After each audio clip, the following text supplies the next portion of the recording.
Hello everyone, welcome back to the Wings of Fire reviews. Today, Avalon and I are reviewing Escaping Peril. I don't have a good intro. I just want to talk about it.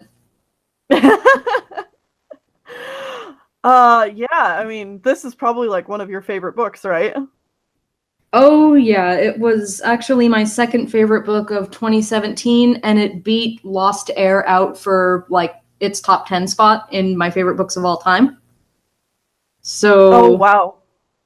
yeah, because prior to now, Lost Air had been my favorite entry into the series. Admittedly, that list was made back when only Up to Brightest Night had been released. But this one just like pulverized it. Just left a sweltering crater where it used to be. Yeah, I mean, it shouldn't surprise anyone anymore, but like I had such a hard time not reading these books. And it's like after we got to, I think it was the Dark I Secret. want to say is that Starflight's book? Yeah, like you were holding off up until Hidden Kingdom, and we did our review of Hidden Kingdom, and then you were like, okay, I was really struggling not to read Dark Secret, and then you just kind of Yeah, I read Dark Secret, and then just zoom. I read all the rest of the books then, but this is the last book I've read in the second arc, other than Darkstalker. So we only have this book and Darkstalker to review, and then I need to read some more books, which I think I'll be doing here pretty soon, because I've decided that I just can't hold off any longer. I've got to get the next two books, because I don't want them to be spoiled for me.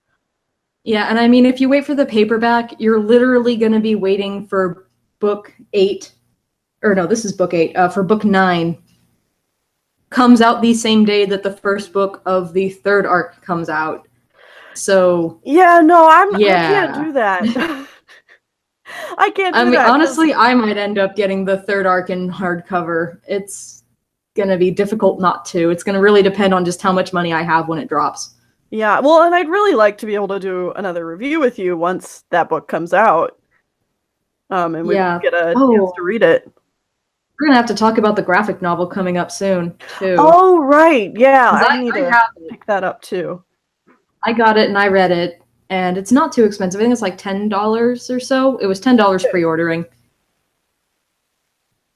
Good, because if it was like the same price as like a hardcover book or something like that, I'd have to be like, I don't know if I can pick this up right now. But if it's only like $10, then I can probably pick it up.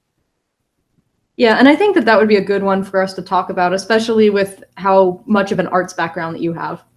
Yeah, I'm excited to talk about that, because from what I've seen of the previews, I already have thoughts, but I want to read the whole thing and give it a good chance before diving into any actual critique. Yeah, I've got some things to say. By the way, if for whatever reason this is the video that you happen to watch first of this series, I would say don't. You should go back to the first video, the Dragonette Prophecy, and watch that one first. And Avalon and I switch whose channel that these go on. So when you finish the Dragonette Prophecy, make sure to go over to the other person's channel and check out the next review. I think the Dragonette Prophecy is on your channel. Yeah, I have all the odd numbers and you have all the even numbers. And then we're just going to have to flip a coin to see where Darkstalker goes. I'm guessing it'll go on your channel, because that's just going to be the next book we review. So probably. So then Talons of Power will probably end up on yours, and Darkness of Dragons will end up on mine. And I already know that you're kind of apprehensive about Yeah, I'm sorry. Yeah, I saw that you had your end of the year review and you put Darkness of Dragons as one of your least favorite books you've read this year, and I was like, oh no. I mean, admittedly, it is still in like the least bad spot of the bad list, so it's still good. I definitely got that impression from your video. You seem to be like, I hate putting this here, but it was disappointing. But also, these other books in this category are much, much, much worse. Yeah, like, there's a pretty wide gap. Like, I'm pretty sure Darkness of Dragons got like a 3-star, and then everything else in the worst list had like a 1 or a 0 star. So it's still substantially better. Yeah. But you'll see, and I'm pretty sure you will know what I'm talking about when you read it. But Rip. Oh, my heart. But we're talking about the best book today. With the gorgeous cover art. Yet again, I just want to take a moment to admire the cover art. And you said last time during our review that the cover art on this, on the hardback, actually has Queen Scarlet on it, which I've got the paperback, so that's not the case. Yeah. Unfortunately, the paperback doesn't have the full art, but yeah, if you go on Google, Scarlet is chasing Peril on the back cover, and like part of her face is all messed up, and it's cool. Nice. Yeah, I've seen it before because I had heard you talk about it previously. So when I was at Barnes and Noble last time, I saw the hardcover and I've like flipped it over to the back and I'm like, there she is. Oh, Scarlet is such a good villain. Yeah, honestly. She's also kind of a secondary villain compared to like everything else going on, but I think she's probably my favorite villain that the series has had so far. She's just so evil for like no reason. Oh yeah, she's just, which I like, actually. They pull it off. Yeah, she is. She's just in case so cool. In case Tennelle didn't give you enough of a spoiler warning, we're talking about book 8 in the series, so there's going to be spoilers for earlier installments throughout. We're going to, try not to talk about... Yeah, like, we'll try not to talk about the spoilers for Escaping Peril right now, but just by way of how things are in this book, there will be spoilers for 6 and 7, and then, of course, the first arc. Because we're talking about Scarlet, so that's already a first arc spoiler. So, yeah... Really, if you haven't read these books or haven't seen any of these videos, go back. There's a lot of content, but you'll get there. Yeah. So do you want to go ahead and start with a summary? Okay, so Escaping Peril is all about Peril, the best dragon. And my recollection of how the plot goes in order is a little fuzzy because I've read this so many times that I mainly just have, this is my favorite scene, this is my favorite scene, this is my favorite scene. Just bookmarks of all the favorite scenes. Yeah. I will try to fill in if you miss anything. Thank you. Yeah, you're probably going to have to a few times. But anywho, we start off with the prologue from the distant past when Peril is just a little baby Peril, and the Princess Ruby, who is, if you are up to date, she's currently the queen, following Scarlet getting murdered / we don't know where she is / whatever. Kind of banished from her kingdom. Yeah, no one liked Scarlet. Surprise, surprise. Yeah, so we start off with a very young Peril being observed by a younger Ruby, and this is following Ruby having a conversation with her sister Tourmaline about Tourmaline possibly taking the throne or, challenging Scarlet for the throne. Tourmaline suspiciously disappears round about the time that Peril's brought out, and it's mentioned in the first arc that something happened in the Skywing Kingdom where they killed all the eggs that were going to hatch on the brightest night to avoid the prophecy happening. And we actually find out that this was Peril's doing. Scarlet just gave her some eggs. Yeah. Well, everything is Scarlet manipulating her, of course, but yeah, she was just a little thing, and Scarlet was like, oh, look at these eggs, you should go touch them and play with them. And whenever Peril touches one of these eggs, they burn up, and Peril's like, oh, I burned it at it, and Scarlet's like, that's fine, go burn it them all. Yeah. So yeah, all the Skywing dragonettes are killed in egg by Peril because of Scarlet. And then Ruby's like, if I ever get the chance, she is so out of here. Toward Peril, because Ruby is like too afraid of Scarlet to challenge her. Yeah. So then we catch up with where Peril is. Modern day. Yeah. Peril in modern times is still crushing on Clay. And real hard. Yeah, and she's come to the Jade Mountain Academy because she really doesn't feel welcome in the Skywing Kingdom due to her position as Scarlet's champion now that Scarlet's been ousted. I mean, she already kind of had her ties cut with Scarlet a little bit in the Dragonet Prophecy anyway, but she is especially not welcome in the Skywing Kingdom at the moment because Ruby hates her guts because she assumes that Tourmaline had a similar end to all the Skywing eggs and also all the Skywing eggs. That's pretty traumatic. Yeah, well, and Peril has definitely been the cause of many deaths that we don't even know about throughout the years. She's got a body count at least in the hundreds. Oh, yeah.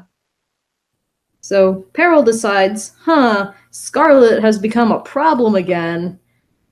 I bet Clay would find it really good of me if I went out and killed Scarlet for him, because he's too good to kill anybody, but clearly this dragon needs to die, so I'll do it and I'll kill her, and then he'll be so enamored with me.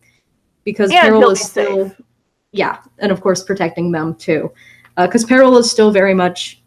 Peril's arc involves realizing that she's not a monster, to doing things to win Clay's approval, to doing things because she realizes that they are the right thing to do regardless of if Clay gives her approval or even knows about it. Right. There's a great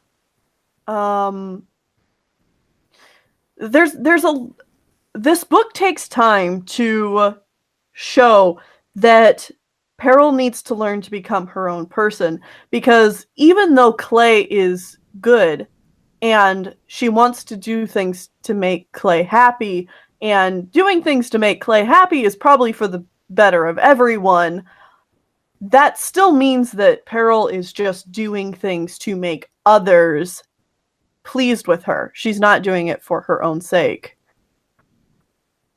Yeah, and that's just not a healthy mindset to have, especially when making these big decisions. Mm-hmm. So, but I think that she does gradually, throughout the course of the series as a whole, and definitely this book, kind of mature that way and become more self-sufficient and less codependent. So that's really good. Well, and that's a big reason why I love this book so much, and Peril so much. You rarely ever see this in books, and yet people, say this all the time, and it's very, very true. It's the idea that if you want to have a successful relationship, you have to be confident and assured in yourself first. And Peril needs to get to that first step before she can pursue any kind of relationship with anyone. Whether it just be friendships, because she's just so... There's a lot Peril has to work out. Yeah, and it's all done so well. So yeah, while she's off on the quest to go after Scarlet, she meets up with the Jade Winglet, which she is not officially a part of, but might as well be their replacement Skywing after Carnelian eats it. And some stuff goes down. She ends up making pretty good friends with Turtle, which is another really good move for her character arc, because Turtle is more calm and a little bit more hesitant to take action, whereas she's very bold and always moving forward. So yeah, I think their relationship's really cute. Yeah, these two have a great dynamic with each other. They help balance each other out. Yes. And then this is where spoilers are about to start. Yeah. So on their way, she ends up meeting her father.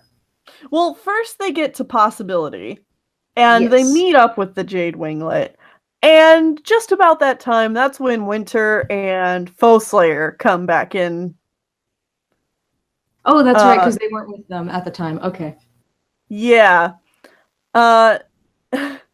And Peril and Winter end up getting in a fight because misunderstandings, and Winter's just kind of an ass. He went through a lot of development, but he's still an asshole. Yeah. But because of Peril just having her fire skills and stuff, Winter ends up getting severely hurt by Peril. And then it turns out... he crashes into her, so... Yeah, he crashes right into her, which definitely isn't Peril's fault. Winter was just kind of being an oops. Being a dingus. But we find out that Turtle has an... Is it an Animus touched rock? Yeah, he has. Is he he an animus? He is an animus. He is an animus, that's right. Yeah, Keebly got it a second later. You didn't find it somewhere, he said, sounding awestruck. You made it. You're an animus dragon. And then Moon's like, oh, that's what he's been hiding. Yeah, and is it stated, I forget, is it stated in this book that he's kept that a secret? Like, nobody knows? Yeah, no one has ever found out about him being an animus. Like, he stalled on the test that they do, and just kind of avoided ever being found out and never really did anything big enough with his magic for it to be noticed by anybody. Yeah, because he did not want the attention. Yeah, but now that Jade Winglet knows that, and Peril knows that he is an animus dragon.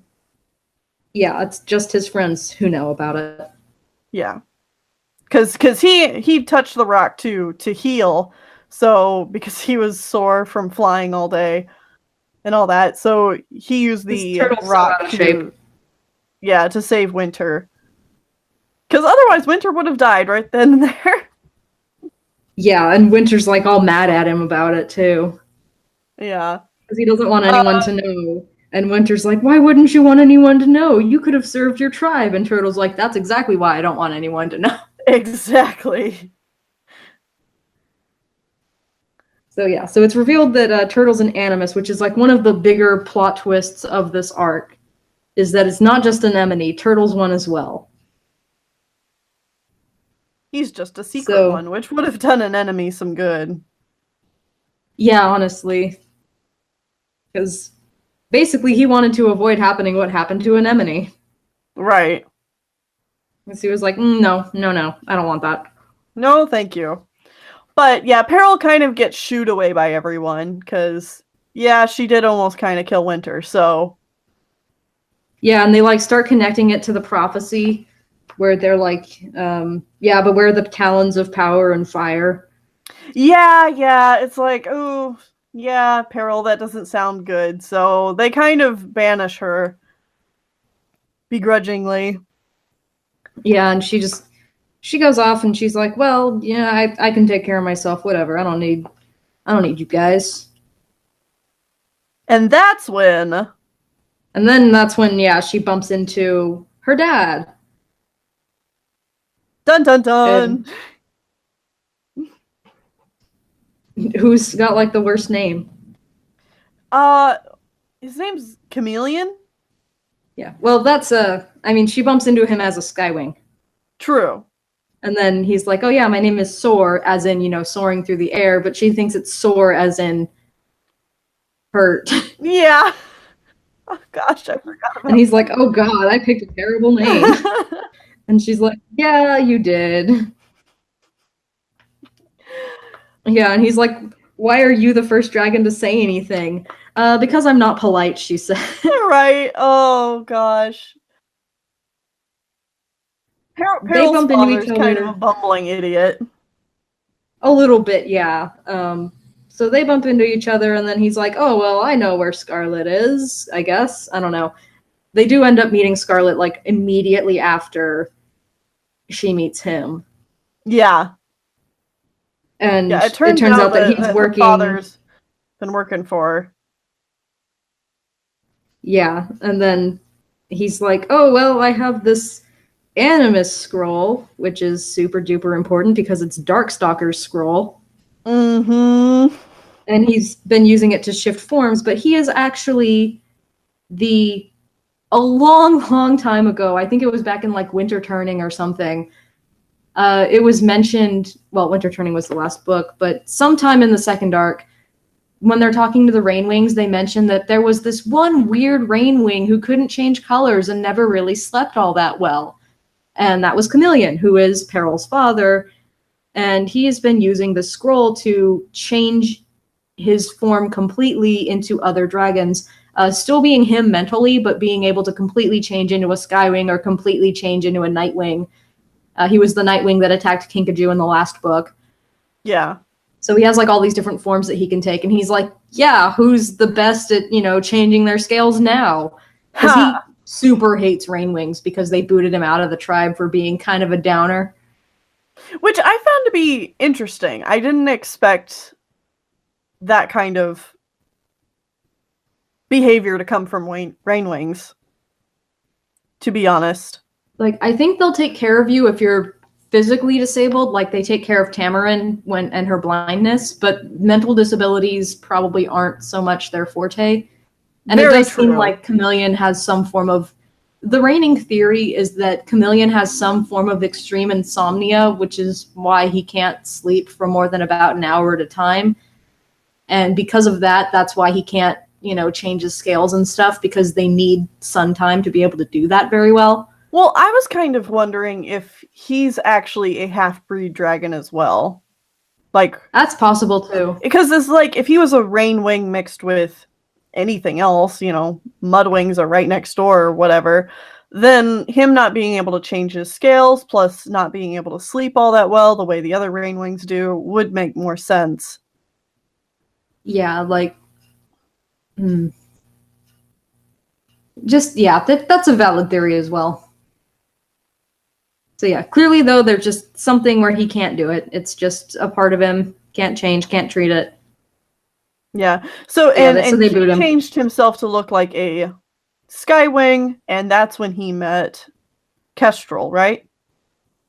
Yeah, he got in with Scarlet because he could, do that kind of stuff, and he was the one who changed Hailstorm into Pyrite and all that kind of jazz. Yeah. There's a lot of explanation that goes along with learning about Chameleon. You're like, oh, okay. Yeah, he's like the magical MacGuffin character for this book. He's been doing all this shit. Yeah. But yeah, so he's responsible for a lot, but basically he's like, well, you're my daughter and I care about you, and clearly your fire scales seem to be making you a little unhappy here. So what if we do a spell and you can be a normal dragon? And Peril still kind of wraps up her... In her mind, other dragons perceive her as a monster because of her scales and not because of her actions necessarily. Yeah. So she's like, oh, if I get rid of the fire scales, then I'll have friends and everyone will like me and they'll understand that I'm safe to be around. And yeah. So they managed to convince her to do a spell to take off her fire scales. A bit against Scarlet's wishes, because Scarlet likes her being able to murder everyone with a touch, but Peril doesn't like that.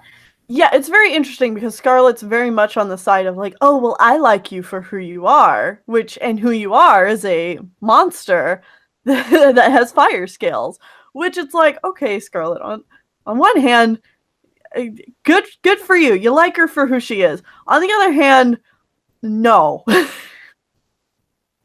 Just no. But yeah. Oh, and here's a good exchange actually that goes on there. In regards R.E., Scarlet, and Chameleon and all this. Yeah. He's not much of a Rainwing, Scarlet said, smirking. That's why they threw him out, just like you, actually, banished from his kingdom. Like father, like daughter, no one wants either of you anywhere. Except me, of course. Wouldn't a little gratitude be in order here? So what if I am a Rainwing, Peril's father said to the queen. When I met Kestrel, I was a full Skywing. She never knew I was anything else. Our dragonettes would have been full Skywings. That's how it works. Ha, Scarlet snorted. You don't know that. I say it's no coincidence this one turned out the way she did. Skywings should only have eggs with other Skywings, and here's your proof. That's not proof, he snapped. Skywings have been having dragonettes with fire scales for centuries. You can't blame that on me. It has nothing to do with me, or with who I really am. So yeah, Scarlet's also racist. Oh, no yeah. surprise. No, I mean, no surprise there at all. But I mean, just like, and her manipulation is already starting to, I mean, it never stops, but like just every scene she's in, she's using manipulation to try and get her way. Yeah, she's like, oh, I'm the real victim. I'm the one who was hurt the most. I'm the one who got, kicked off my throne and hurt and all this stuff. And everyone's like, you deserved it, though. Oh, but though, you're Fuck awful. you, Scarlet. Yeah. But yeah, here's, I think, where the real where we mentioned Peril's character arc, this is a good passage where it really, really shows what she's thinking about. Yeah.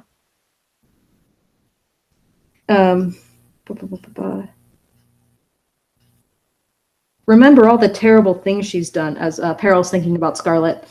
That random mudwing she killed to get that head, sending Clay and his friends to fight in the arena, forcing my mother to kill my twin brother. But she kept me alive when everyone else in the tribe would have killed me the moment I hatched. And she's right, she never wanted to change me. She likes my skills the way they are. I'm not even sure Clay feels that way. She remembered him wincing when he touched her, and the way he watched her wings carefully when she was near anything flammable. Did Scarlet really have to die? Oh, Clay, why can't you be here to tell me what's right? So yeah, she's still basing her morality pretty much entirely on what would Clay do. Yeah. And then WWCD, what would Clay do? Yeah. But it's like, I know I'm just kind of reading this in its entirety, but like we can say, oh yeah, Scarlet's manipulating her and kind of subtly pushing her toward a choice that is wrong, but you really don't get the full impact of that unless you actually read the scene and see how she's doing it. Right, because Scarlet doesn't like Peril for who she is. Scarlet likes Peril for what she can do. Yeah, like she doesn't give a crap about Peril or her happiness. Yeah. Only if it's useful. But because Peril's just been under her control for so long, Peril doesn't see it as that. Peril sees it as, well, but she does like me for me. She did the oh so generous thing of keeping me alive when everyone else would have killed me. It's like, that's not a favor, that's common decency. Yeah, and that makes it very clear that Peril is still suffering Stockholm syndrome. Oh, because a big factor in Stockholm syndrome is seeing the lack of abuse as a positive rather than as a neutral. Mm-hmm. So yeah, like Peril is super Stockholm syndromed, and even now after she's gotten away from Scarlet, she's still not over it. Yeah. Because it does take a long time to get rid of. And up to this point in the book, she's been so determined, or at least trying to be determined about the fact that Scarlet needs to die. But there's also been this little voice in the back of her head that's saying, actually, I just want to go and find Scarlet to see her again because I miss her. Yeah, it's kind of similar with Glory in a way, where we touched on in the Hidden Kingdom review, Glory kind of having this complex about Scarlet. Peril has it too, but like way worse. Oh yeah, most definitely. Oh boy. Oh, here's another good passage. Like, I'm probably just mainly going to read the passages from this part of the book because you really just need to hear it. Like, right, this is how you know. They're just so good. This is how you know, A, it's a good book, and B, the series has actually improved from the first arc, because we're like, no, you just have to read it. There's nothing we can say. So yeah, Chameleon pulled out a thick chain of silvery black metal links with a black locket dangling from one end of it. Peril recognized the metal as the kind Scarlet used to bind the wings and ankles of her prisoners, impervious to most dragonfire, but not to Peril's. Carved on the outside of the locket was a dragon shape, wings spread and tail curled in two loops below, inlaid with the gold copper metal that glinted in the sunlight like Peril's scales. So it's the symbol from the series. Oh yeah, you're right. Guarded it for a moment. You're right, she said. All my life I've desperately wanted an ugly necklace. Hey, Chameleon protested as Queen Scarlet gave a shout of laughter. Especially one that will melt the moment I put it on, Peril said. Thank you so much. Best dad ever. This is the kind of parenting fun you've missed out on, Scarlet said to him. You're welcome. It's not just a necklace, Chameleon insisted, ignoring Scarlet. Peril, don't you understand what I can do? I can turn you into anyone you want. I can make you a sea wing or an ice wing or even a scavenger if you particularly wanted to get eaten for some reason. I could make you a mudwing. I can take away your fire scales. Don't you see? You could be normal. You could be a dragon who can touch other dragons. You don't have to be this monster everyone is afraid of. I can change you. Peril stared at him, wondering if her scales were floating off into the clouds the way it felt like they might be. I thought your power was only meant to be used for special cases, Scarlet mused. Something about consequences and risks of something, blah, blah, blah. This is a special case, Chameleon said. I'd do anything for my dragonette. Aw, Scarlet said sarcastically. What a rare and unusual parent. I mean, in this universe, yeah. Yeah. Gosh, this book is so full of sass. I mean, you have Peril being the lead, so there's already so much sass. But then the fact that, like, Scarlet and Chameleon join in, like, in the second half of the book. Not even. By the end of the first third, they're already there. And then it's just like 3 sass masters all the way through the rest of the book. I love it. Okay, and then this scene immediately following just makes me scream. You're serious, Peril said to her father. This is real? I put that necklace on and I won't be me anymore? She couldn't figure out how she felt about that. It sounded glorious and awful at the same time. No more peril. No more peril. Everyone would be safe from her forever. But without my fire scales, who am I? It's up to you, he answered. This particular necklace is only enchanted to take away your fire scales. You'll still be you, the same Peril, with all your own personality and history, but you'll have normal Skywing scales and you'll be able to touch whoever you want without hurting them. Can you imagine? You'd be a regular dragon. But if you want a different enchantment, turning you into someone else entirely, I can do that too. I could, and then this just like... This next thought of Peril's is so terrifying. I could be a Mudwing, someone Clay could be with and love without anyone hating me for it. They don't even need to know that I used to be Peril. Except for him. I need him to know who I really am. I'd have to tell him about this transformation as myself first. I could be Peril for now, safe Peril, no fire scales, no danger to anyone. And then after I talk to him, I could become whoever he wants. Clay could decide. He could imagine the perfect dragon for himself, and that's what I would become. Exactly the way he wants in every detail. Then he would have to love me, wouldn't he?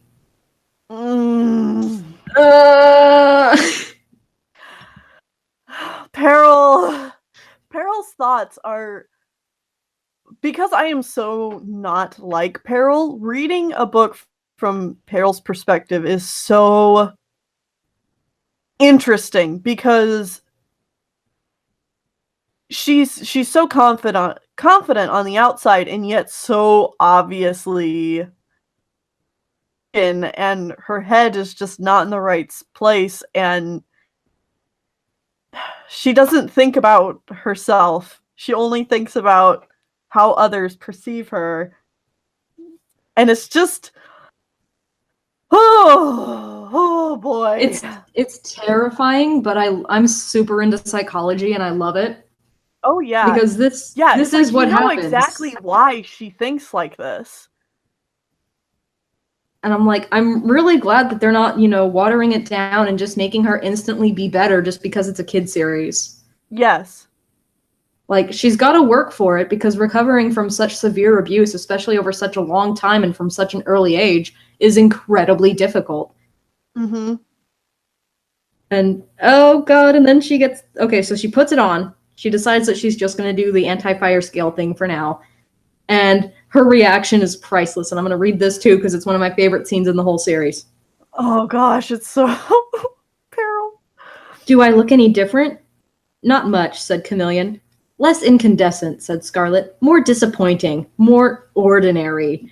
She spat out the last word like a rotten pear, but it sounded beautiful to Peril. Really? Peril turned and saw a small yellow flower growing out of a crack in the boulder she sat on.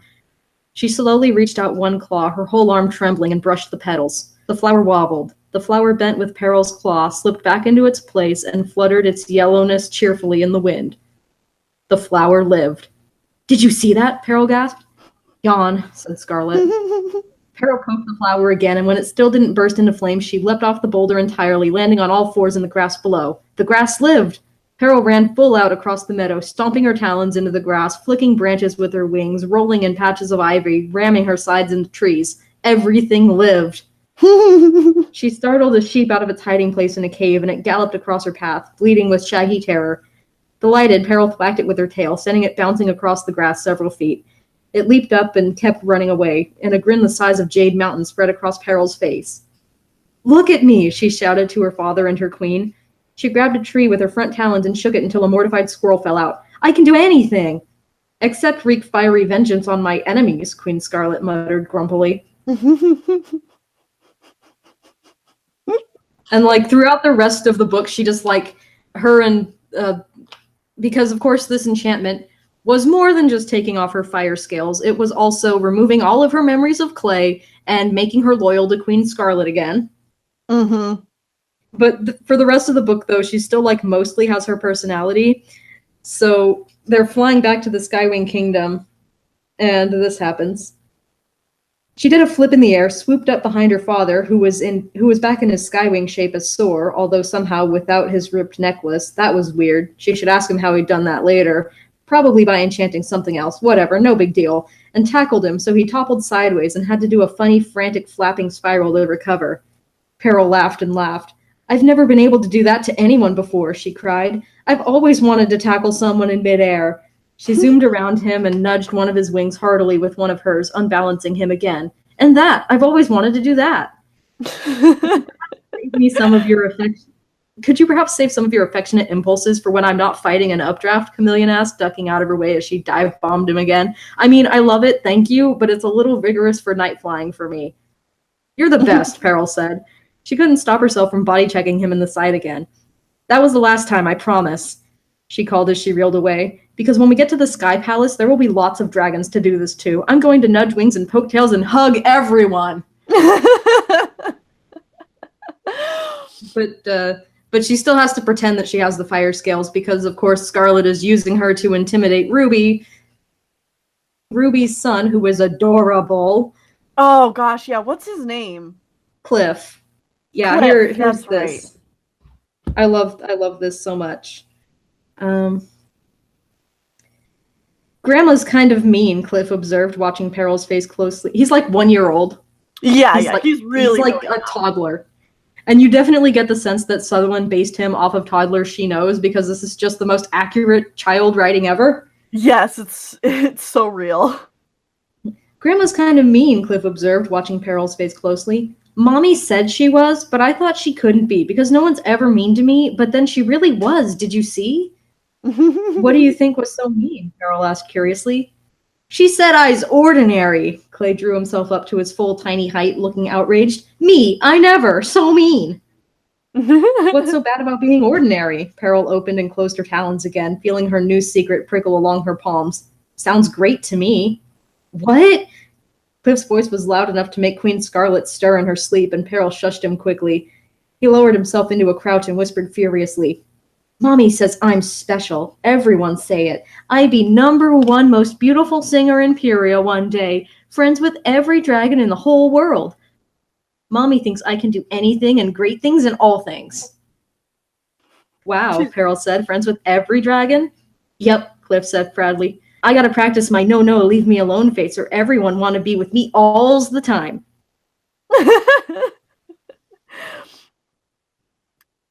Ruby's right. Everyone's gonna want to be with Cliff because he's adorable. But like Cliff ends up actually being kind of a badass. Oh yeah, Cliff's great. But yeah, so basically Scarlet threatens that if Ruby tries to fight her, she'll have Peril touch Cliff and kill him. Because Ruby... I really wish we knew more about Ruby's history. In fact, I would love a novella about her.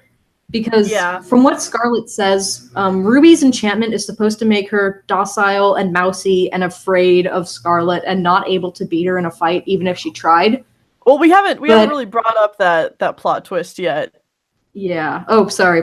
Well, it's not revealed until like the last second. Yeah. Well, Scarlet brings it up before that happens. She doesn't bring up that it's a spell, but she mentions that Ruby was supposed to be weak, and after Cliff was hatched, Ruby suddenly actually wanted to do things. Yeah. So it was her love for her son that actually made her want to challenge Scarlet because she didn't want her son growing up in Scarlet's Sky Kingdom. Mm-hmm. Do you happen to have the passage bookmarked where it says exactly what the enchantment on Ruby is? Yeah, let me go ahead and see. Because Because the way this all plays out is so brilliant. Yeah. And the way she fights her enchantment while still keeping to it. Oh gosh, where'd it go? Yeah, because just so clever on Sutherland's part. And she ends up putting it back on. Yeah. Not because she, is doing like a thing like Hailstorm where she just freaks out and can't handle not being Ruby, because after they take the enchantment off of her and she becomes Tourmaline and kicks Scarlet's ass and becomes queen for real, then she still knows who Cliff is, and she flies to him and she's like, "Oh, did you see Cliff? Mommy won." And he's like, "Who the fuck are you?" Right. Because you're not Mommy. And he's like, "I want Mommy back. Where'd she go?" And Tourmaline's like, "Okay, you know what? I know who I was. Ruby and I are basically the same in personality anyway, and this is really confusing for the whole Skywing Kingdom. So just, rip off whatever part of the enchantment was bad, put it back on me, and I'll be Ruby again, because that's how everyone knows me. And that's how everyone knows, that's how Cliff knows me." And God, I just flipped to the best line. Which one? She backed up against the wall next to Cliff. "Hello," he said. "I think today I'm gonna be a warrior champion and go swish swish with my claws and rah with my mouth and save Mommy." "Maybe we should stay down here," Peril said. She didn't want poor little Cliff to watch his mother die if everything went wrong and Ruby lost. It probably wouldn't be the greatest feeling to watch his mother kill his grandmother either, even though he had experienced Scarlet's evil firsthand. "No!" Cliff shrieked at her, making her jump. "I want to see it." "3 moons, calm down," Peril said. "I just don't want you to get upset, and fights can be very, upsetting." "I won't get upset," Cliff shouted. "I want to see Mommy kill Grandma." I'm like, oh, that's right, we are still in Wings of Fire. Oh, yeah. Yeah, I can't find the passage where it says exactly what the spell is, but I mean, it's literally, there's something in the spell where Ruby can't beat Scarlet. Yeah, like, she will literally kill herself before killing Scarlet. I know that Chameleon talks about it when they fight, but I don't think that I don't think we ever actually see the scroll itself. Yeah, there's a passage here where it's like, okay, Cliff, here we go. Cliff! Tourmaline came bounding over the crowd, barreling through sky wings with her wings spread. She landed on the boulder and swept Cliff up in her arms. "Did you see that? Mommy won!" He wriggled anxiously, trying to see her face. "But where is Mommy?" he pleaded. "You don't look like Mommy. I want her." Tourmaline winced, set him down gently, and looked over at Peril. Scarlet's blood had almost turned her scales back to red, but the rain spilled over her wings and back, revealing Tourmaline's unfamiliar orange again. "Do you know how this happened?" she asked Peril. "Do you know who can fix it?" "Fix it?" Peril asked. She skewered Carmelian with her gaze, and he started to slide off. "Yes, change me back into Ruby," said the new queen. Behind her back, Carmelian shook his head furiously and clasped his front talons together like he was begging Peril to keep quiet. Peril blinked away raindrops. You want to be Ruby again?" "I am Ruby," Tourmaline answered. "I remember everything about her. All I need is to look like her again." "But don't you want to be yourself?" Peril asked. "The real, true, actual Tourmaline?" Tourmaline put one wing around Cliff and shook her head. "I will be myself. Ruby is the Skywing Queen and Cliff's mother. Now that I know the truth about my sister, about me, I can be even better at both of those things." Yeah, like that's... I love Ruby so much. The plot twists in this book just keep coming and coming and coming, because it's like, when you hear that Turtle is an animus dragon, it's like, whoa, plot twist. And then you hear, like, Peril's father is a Rainwing chameleon. You're like, whoa, plot twist.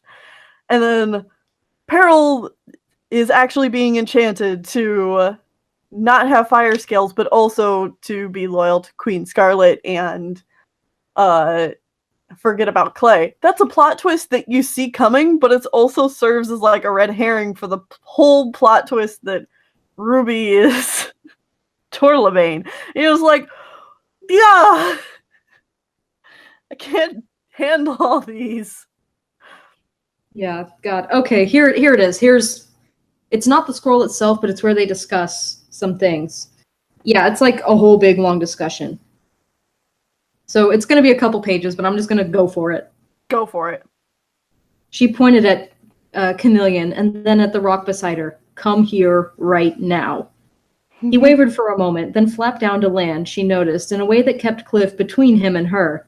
Oh, very brave, father, hiding behind a dragonette. Classy. I was thinking, he said quickly before she could speak, perhaps we should try a different enchantment. Maybe you don't even want to be a Skywing anymore. We could both be Mudwings. In fact, I could do that right now and we could fly away from here together. What do you think? I hear the Mudwing Kingdom is tolerable. We could start a new life together, very far away from whoever wins this fight, because, like, Peril and Ruby are dueling already. I don't want a new life. Or, yeah, Scarlet. Yeah, Scarlet and Ruby are dueling. I don't want a new life, Peril said, bristling. I want my own life, with all my memories intact, thank you very much. You could word the enchantment yourself, he said desperately, or slyly. Peril wasn't sure. She found him hard to read, even when he wasn't drowned out by thunder and rain. We could... No, Peril said. I'm never letting you change me again. I can't trust you. He wilted a little, but she was pretty far from feeling sorry for him. Now tell me what you did to Tourmaline, she added. Me, he said. Tourmaline? I can't even... Was there a... Who's that? Very amusing, she said. Almost as amusing as your ears on fire would be. All right, yes, I changed her, he said. She was getting too ambitious. Scarlet wanted her out of the way, but not dead. She couldn't get rid of all of her heirs. A kingdom without any heirs is in perpetual danger. I think all the queens learned that from what happened to the Mudwings a couple centuries ago. And I'm like, what happened to the Mudwings a couple centuries ago? God, yeah.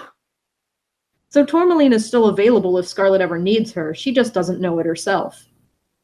He trailed off, regarding the battling dragonettes and rubbing his snout, regarding the battling dragons and rubbing his snout worriedly. You shouldn't do that, Peril burst out. You can't just take away a dragon's memory, turn them into someone completely new. That's horrible. I thought becoming someone completely new was exactly what you wanted, he said, ruffled. I like being different dragons. Yes, but you still have your memory. Yeah, she said, yes, but you still have your memory when you do that, Peril said. You know who you are underneath. Tourmaline, I assume, does not. True, he said, but she was safer that way. Otherwise, she would have challenged Scarlet and wound up dead before she turned 11. Peril shook her head, scattering a cloud of steam that was forming around her as raindrops hit her fiery scales. You're like 18,000 different kinds of untrustworthy. Are you even really my father? Yes, he said firmly. Kestrel didn't know who I was. She thought I was assigned to partner with her, but I knew her. I am unquestionably your father. Wonderful, Peril said. Such fantastic news. So where is Tourmaline? Is she here now? He hesitated, then nodded. At the same moment, Ruby let out another cry of pain as Scarlet slammed into her chest, knocking her off her feet. Lightning cracked the sky in half above the fighting dragons, illuminating Scarlet's gloating face as she advanced on her daughter. Why isn't Mommy fighting better? Cliff cried. Peril looked down at Cliff's anguished face. You know what? She said to Chameleon. Fine, keep your secret. It doesn't matter who Tourmaline is, because Ruby has to win this fight. For the entire Skywing tribe, but mostly for Cliff. Oh, Chameleon said, she can't. Peril stared at him. Yes, she can. Of course she can. What are you even talking about? Nothing, he said. You're right. Of course she can. Did you do something? Peril asked. Did you do something to Ruby like you did to me? Below them, Ruby leapt up and sliced one claw across Scarlet's throat, but Scarlet caught her arm and kicked Ruby back into a boulder. Ruby struggled back to her feet, her wings drooping and heavy with rain. Well, he said, even if I did, it's not working anyway. This shouldn't be able to happen at all. So really, anything could happen next. It's basically like I didn't do anything. Realizes that's Ruby must be wearing an enchantment, and she... wait here, Peril said to Cliff. But, he protested as she lifted off, but you said not to interrupt Mommy. Peril dove at the wrestling skywings just as Scarlet was about to stamp her talons down on Ruby's face, but she must have heard something over the wind and thunder because she looked up at the last moment, saw Peril hurtling toward them, and leapt backward instead. Ruby scrambled up and turned to look at Peril, too. "Don't interfere," she gasped, her heaving sides slick with blood and rain. "I have to win this myself." Peril skidded to a stop in front of her. "I know, but it's not a fair fight right now. Don't move." She reached out and crushed the dangling earring pendant between two of her claws. The metal exterior melted first, caving in, and Peril caught a glimpse of something white inside before it crumbled into black ash, and then the whole pendant dropped to the ground. "Why did you do that?" Ruby cried. "That was a present from my I have a..." She stopped, her talons moving slowly to her head as if a glacier were trying to climb out her eye sockets. Ruby's dark red scales glimmered once, twice, and then faded softly into dark orange instead. Her horns curved inward, and her snout lengthened slightly, and her whole body seemed to get thicker and stronger. Not only that, but all her wounds vanished. And then she turns into Tourmaline. Yep. And you as the reader go like, "Oh my god!" It's so good! And that is... Whoops, sorry. That is the whole summary, pretty much. Well, no, Tourmaline... because then Turtle and the rest of the Jade Winglet show up. Oh god, yeah. Oh god, yeah! There's the whole last part of the book! I just wanted it to end there! Because what happens next is bad. Because oh no, it can't end there. They get the scroll back from Chameleon, and the Jade Winglets start fighting over what they should do with it. And then Peril decides that she should just get rid of temptation, and grabs the scroll and burns it up, and of course that's what Darkstalker was counting on from the epilogue of the last book. Which, no, I did not know that was a thing that would... I thought Peril destroying the scroll was the right thing to do. Because I didn't read Darkstalker after. I read it before. So then Peril destroys the scroll. I'm like, oh shit, well, bye Darkstalker, and then boom! And then Darkstalker just comes out the mountain. And I was like, oh no! Oh no! Yeah. Because I read Darkstalker before, I was like watching that scene, like holding my head, like, oh god, she's gonna do the thing.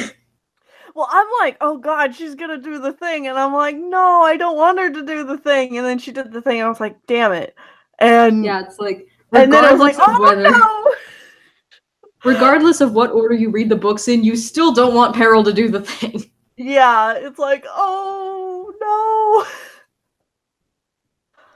Yeah, because even up to this point, like right up to the point where she destroys the scroll, I'm like, I still want them to bring Darkstalker back because I still kind of like him. I think he might be kind of good. And then she destroys the scroll. And Moon's having that whole like breakdown because she's like, you killed. Yeah, she starts reading some of the spells on the scroll and she's like, oh my god, you are evil. Right, you're a monster. And you get snippets of what he's trying to say back to her, like, no. No, don't worry about it. Well, I think it's not just the fact that he used his magic to kill someone, but the way in which he did that, which we will talk about in Darkstalker. Yeah. Because explicitly the way in which he killed that particular dragon was especially heinous. Yeah. And that I think is mainly what Moon is freaking out over. Yeah. But yeah, so Darkstalker popping up out of the ground and being like, hello children, is where the book ends. Hello naughty children, it's murder time. It's murder time! You go, oh and no. then Anemone has a really good line at the end too in the epilogue. Oh, yeah. I had a nightmare, she said, and then something woke me. Didn't you feel it? Feel what? And then she says, it felt, she said, like someone slithering over my grave. Yeah. I'm like, oh, that's such a good line to end on. That's so cool. Something that shook. Yeah. Let's just. Ugh. I had a nightmare, she said, and then something woke. And then something woke me. Didn't you feel that? Feel what? He heard her cross the wall to the wall of windows. It sounded as if she put one talent on the translucent leaves and stood for a moment quietly, without speaking. Something that shook the earth, she said at last, so softly that he wondered if he would have been able to hear it before, when he could see. I didn't notice anything, he said. A small sound, an enemy's wings shivering together. It felt, she said, like someone slithering over my grave. Dun dun dun! So once again, I've just been rambling for most of this, but honestly, that's how good the second arc is. Like, the second arc takes everything good about the first arc, takes it up to about 9 notches, and is just fantastic. I think one thing that we've had a hard time pinpointing while we've been talking about the second series is just how clever this second arc is. Like, while the first arc does such a fantastic job setting up its world, its characters, its stories, and all that, it does feel predictable in some cases.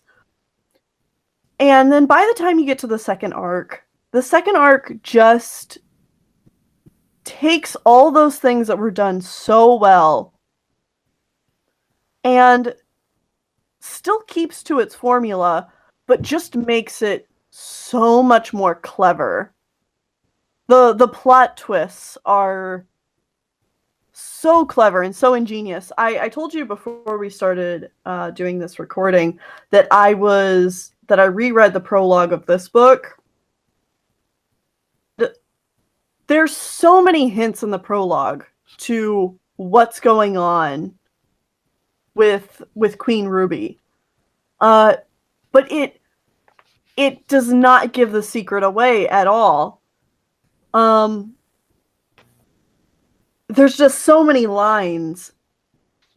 Like, prologue, 7 years ago.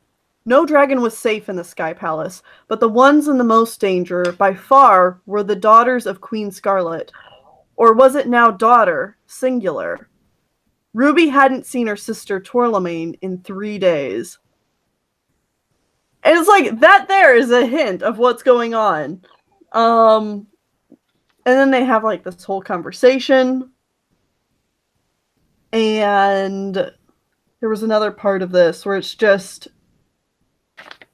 There we go. Okay. Over Ruby's head, Hawk and Vermilion exchanged looks. Did you know about this? Hawk growled softly under the hubbub of voices whispering all around them. I thought it was dead. It should be dead.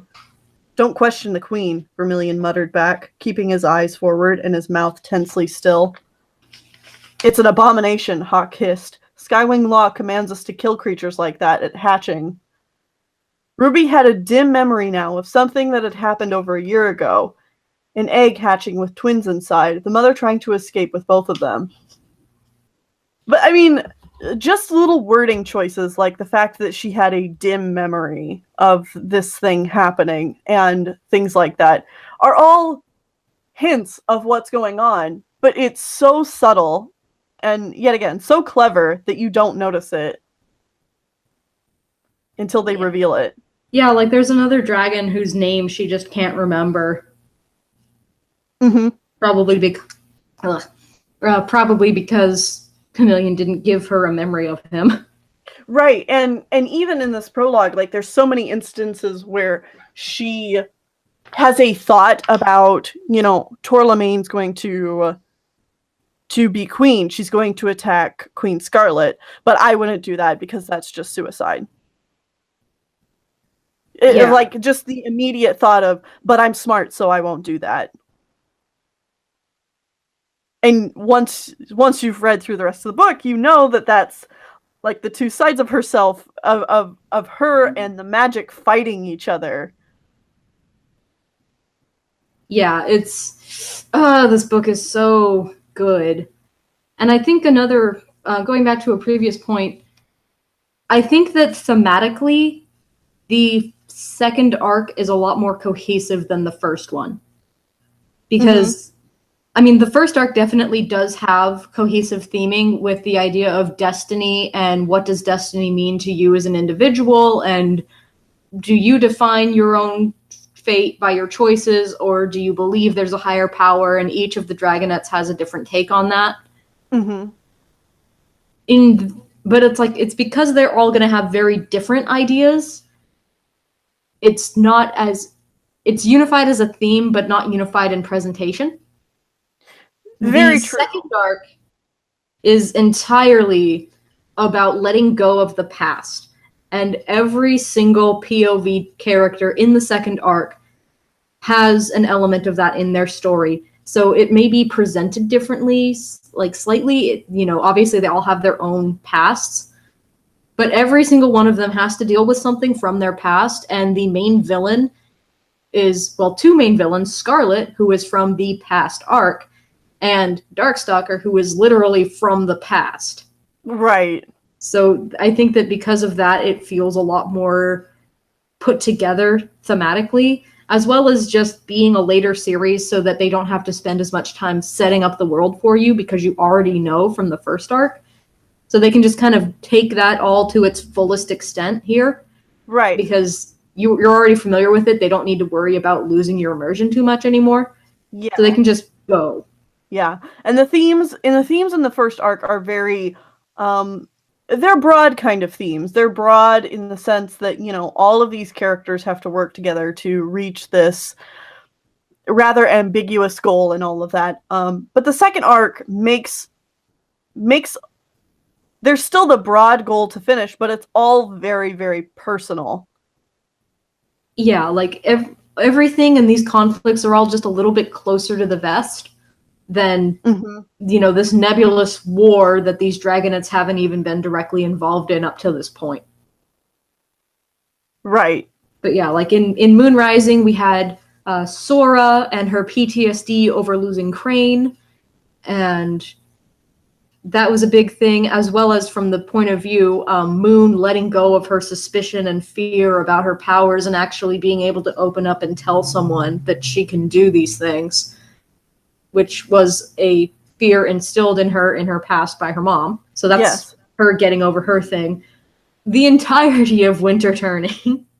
Yeah, and Winter still, both Winter and Peril, both have very similar character arcs where they need to learn to let the past of their own upbringing not dictate who they are. Yeah, so Winter and Peril have very close characters. It's just different forms of abuse, but they're both abused children. Yeah.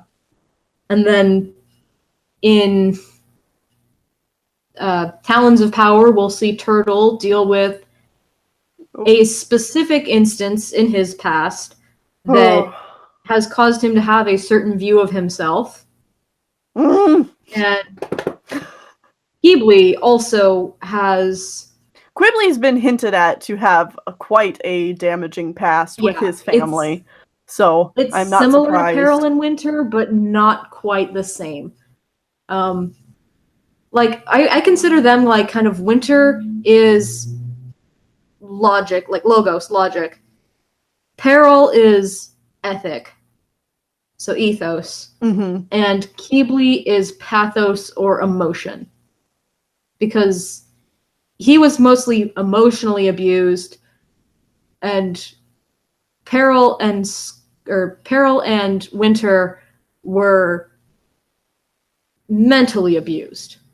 But for Peril, it's more of an issue of not knowing what right and wrong is, and for Winter, it's more an issue of, being told to supremacy. And like this kind of skewed logic that he's been instilled with. Right. That just doesn't hold with how the rest of the world is.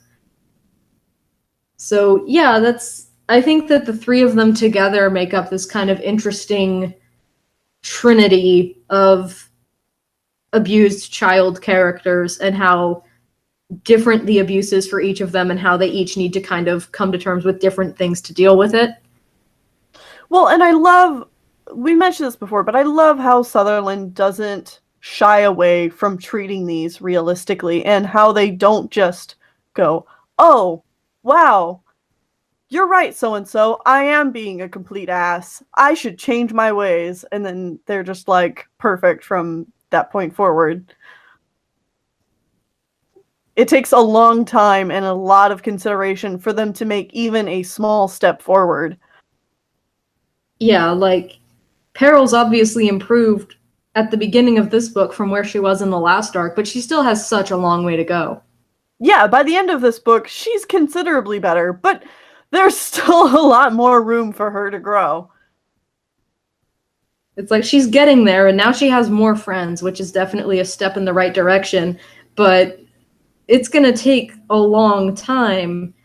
And it's like, yeah, at least now she's, not an exile from her kingdom or anything. Like, life has improved, but I don't know if therapists exist in this world, but they really, really need to. If there ever is therapists, they'll probably start at Jade Mountain. Jade Mountain. Honestly, that'd be a good job for Clay.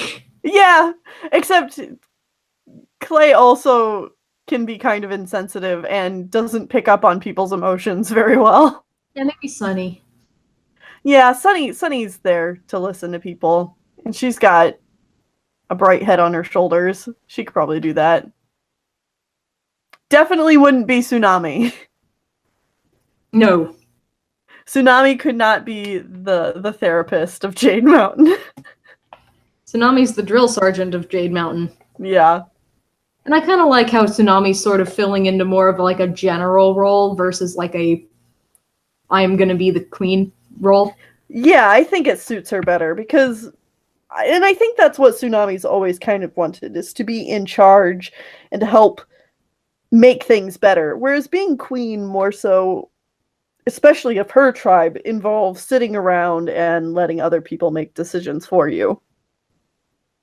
Yeah. But it's, oh man. Oh, these books are good. So yeah, next time we're talking about Darkstalker, right? Yep, next time we're gonna do Darkstalker, and finally, I guess it'll be on my channel. But yeah, like, it's been so hard to talk about this series without talking about Darkstalker because it's so interconnected with what's going on, since Darkstalker is kind of pulling some strings. Yes, I'm gonna finally be able to cry and just let it all out. We're just gonna like buy some tissue boxes. All of you at home, buy some tissue boxes. It's gonna all go bad. Yep, it's not gonna be okay, but that's okay. We're gonna have a good time, and we're all gonna die a little inside. Yeah, we're all gonna hurt, but you know what? We're all gonna heal. Hopefully. Well, I mean, at least until you get to Talons of Power, and then you get to just open those wounds all over again. Yeah, just like, oh well, time to die. Guess I'll die. That's all right, I guess. Oh. All right. Well, it's been good, everyone. Yep, that's Escaping Peril, my favorite, my girl, and you should read it. Yep, be sure to go to Avalon's channel so that you don't miss the talk on Darkstalker and other Wings of Fire reviews. We'll see you guys here for Talons of Power. See you next time.